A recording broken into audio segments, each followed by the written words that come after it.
Ayub 7 ayat 9 dan 10. Sebagaimana awan lenyap dan melayang hilang, demikian juga orang yang turun ke dalam dunia orang mati tidak akan muncul kembali. Ini nih, saudara-saudara dengar ini nih.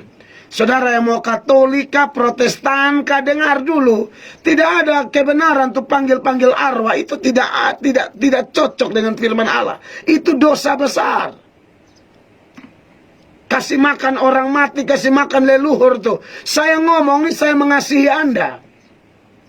Saya ngomong ada dasar. Coba saudara bantah ini ayat-ayat. Tidak bisa. Ini firmannya Allah. Jadi kebiasaan kasih makan nenek moyang, kasih makan arwah, itu berhala. Saya yang ngomong. Itu paling darah tinggi kalau omong ini barang. Karena banyak rohaniawan diam saja. Harus bicara. Apalagi di NTT ini saya tahu banyak yang masih panggil-panggil arwah. Anda tahu tidak, Anda lah penyebab negeri ini terkutuk dan miskin. Dengar saya yang ngomong. Anda gereja, arwah, Anda arwah. Bingung, kita punya kepercayaan ini kacau. Sial ini negeri. Saudara dengar ini saya ngomong. Saya tahu ini live kok. Saya ngomongnya dengan kasih. Saya punya beban luar biasa. Saya lahir dari keturunan model begitu. Bapak saya orang Kefa, mama Rote. Nah ini kebiasaan ini saya tahu persis. Potong hati ayam, mau kasih makan ini, kasih makan itu. Anda kok hidup sial. Saya harus ngomong ini, Anda harus bertobat. Ya. Sebagaimana awan lenyap dan melayang hilang, demikian juga orang yang turun ke dalam dunia orang mati tidak akan muncul kembali. Tidak akan muncul kembali. Ia tidak lagi kembali ke rumahnya dan tidak dikenal lagi oleh tempat tinggalnya. Kenapa Anda menginjili orang mati atau kasih makan orang mati? Itu jelas dosa besar. Aduh, saya kadang-kadang jiwa saya ini tidak tenang. Ada di daerah yang model begitu, saya pasti ngomong, saya tidak peduli apapun konsekuensinya. Karena saya lihat banyak orang dibodohi. Orang mengaku rohaniawan pegang salib, tapi tidak ajar Alkitab. Tahu ajar setan apa? Pengkhotbah 9 nih, lihat kalau Mel Atok ngomong tuh ada ayat. Tidak sembarang-sembarang. Makanya jemaat, Anda harus dengar hamba Allah yang ngomong dengan dasar yang jelas. Jangan percaya orang yang tidak ada dasar apa-apa. Pengkhotbah 9 ayat 5 dan 6. Karena orang-orang yang hidup tahu bahwa mereka akan mati. Tetapi orang yang mati tidak tahu apa-apa. Tak ada upah lagi bagi mereka. Bahkan kenangan kepada mereka sudah lenyap.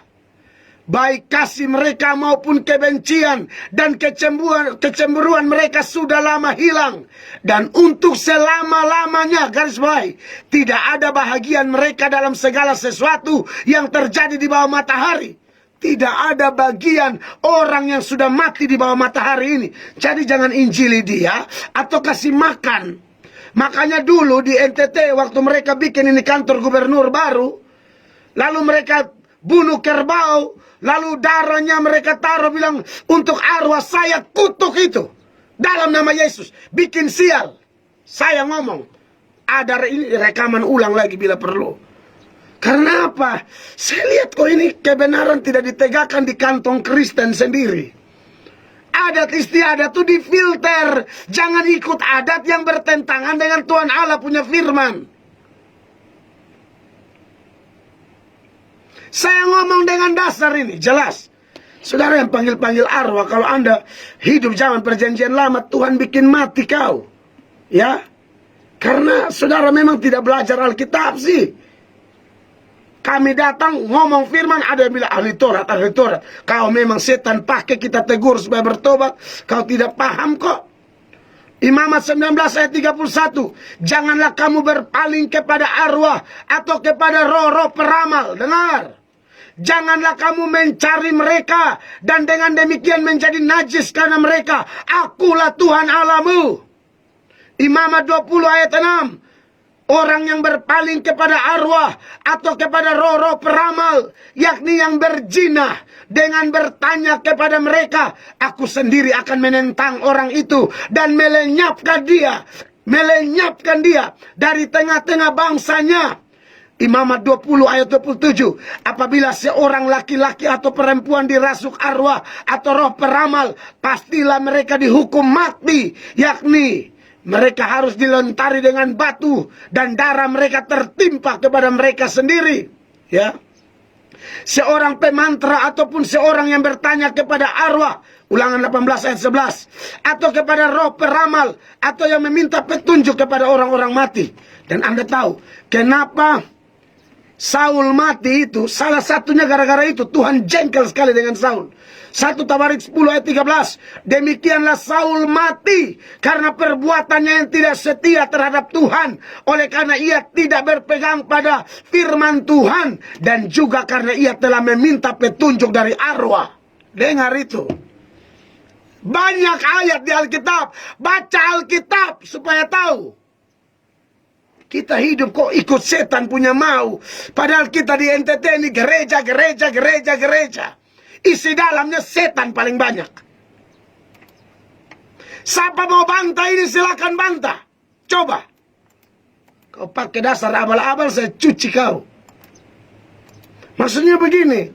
Saya ini anak Timor asli, NTT asli. Jadi saya tahu ini dosa.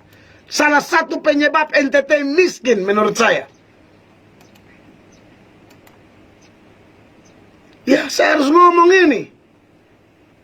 Tidak ada tuh hubungan orang mati dan orang hidup. Itu ayat sudah jelas. Ini sudah ada live di Facebook. Nanti ini video saya posting di YouTube lagi. Karena saya sedih. Ini loh. Saya tidak tahu dengan hamba Tuhan lain. Saya ini punya hati tidak bisa yang begini-begini.